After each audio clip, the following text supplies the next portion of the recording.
আমি আমি আমি না না, আচ্ছা চিঠিতে কি ইতি রায়হান লেখা ছিল? না, চিঠির ইতিতে রায়হান নাম লেখা ছিল না। আর যদি থাকতো তাহলে আপনার কলারটা টেনে নিয়ে আমার বাবার কাছে নিয়ে যেতাম। তারপর আমার বাবা আপনাকে ইফটিজিং এর মামলায় জেলের ভাত খাওয়াতো। আমি বুঝলাম না আমাকে চিঠিটা দিলটা কে। আমি 5 জনকে জিজ্ঞেস করলাম, 5 জনই অস্বীকার করছে। তাহলে চিঠিটা দিল কে আমাকে? আর যদি তুই চিঠি দিতে পারিস, তুই সামনে এসে বলতে পারিস না যে তুই চিঠিটা দিয়েছিস? হাস্যকর। আসলে দেওয়া উচিত না যে একজনকে, আসলে আমার মনে হয় কি সে মুখে বলতে পারছে না, সেজন্য ইতিতে কোনো নাম দেয়নি না। আরে না, ইতিতে কোনো নাম ছিল না।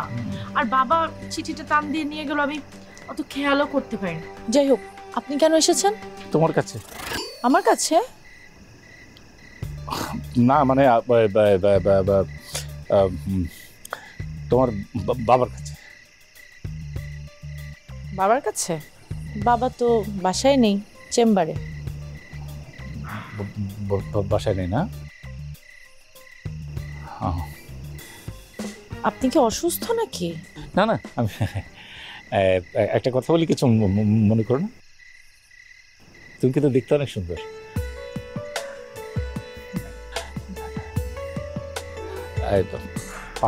পানি আছে?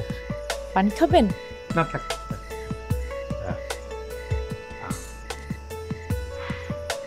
আপনি কিন্তু এমনি সুন্দর আছেন। আসি, হ্যাঁ? পানি খান। রায়হানের কথাবার্তা শুনে আমার কেমন যেন মনে হচ্ছে। আমারও তাই মনে হচ্ছে। আমি তোমাকে বলতাম, মানে আসার পর থেকে দেখছি কেমন যেন মন খারাপ করে থাকে। তুমি ওকে কিছু জিজ্ঞেস করোনি?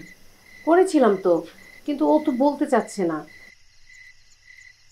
কিছু যে একটা হয়েছে সেটা আমি নিশ্চিত। কোনো ঝামেলায় পড়েনি তো? আমি তো টেনশনে পড়ে গেলাম। আর তুমি আবার টেনশন করছো কেন? আবার কি থেকে কি হয়ে যায়? ও তো বলেছে বেশ কিছুদিন থাকবে, ততদিনে আমি ওর কাছ থেকে সবকিছু জেনে নিতে পারবো। রায়হান এসেছে তোমার কাছে শোনা মাত্র আমি আমার বন্ধু আজাদকে বলেছি। এখন আমি ওকে কি বলবো? ও তো ফোন দেবে। আর বললাম তো, ও বেশ কিছুদিন থাকবে, ততদিনে সবকিছু ঠিক হয়ে যাবে। আমার কি মনে হয় জানো, ও কারো কাছ থেকে মনে আঘাত পেয়েছে। কি আঘাত পেয়েছে?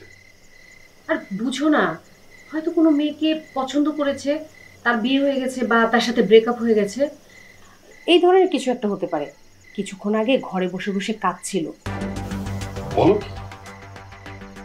তাহলে ওকে জিজ্ঞেস করো। তুমি ভাবি। আর ভাবি তো ঠিক আছে, আমি তো জিজ্ঞেস করেছিলাম, কিন্তু ও তো বলতে চাচ্ছে না। তাছাড়া জোরও তো করতে পারছি না, যদি আবার চলে যায়। আচ্ছা তুমি কোনো চিন্তা করো না, ও তো বেশ কিছুদিন আছে। সবকিছু ঠিক হয়ে গেলে দেখবে আমি ঠিকই ওর পেটের ভিতর থেকে কথা বের করে নিয়ে আসবো।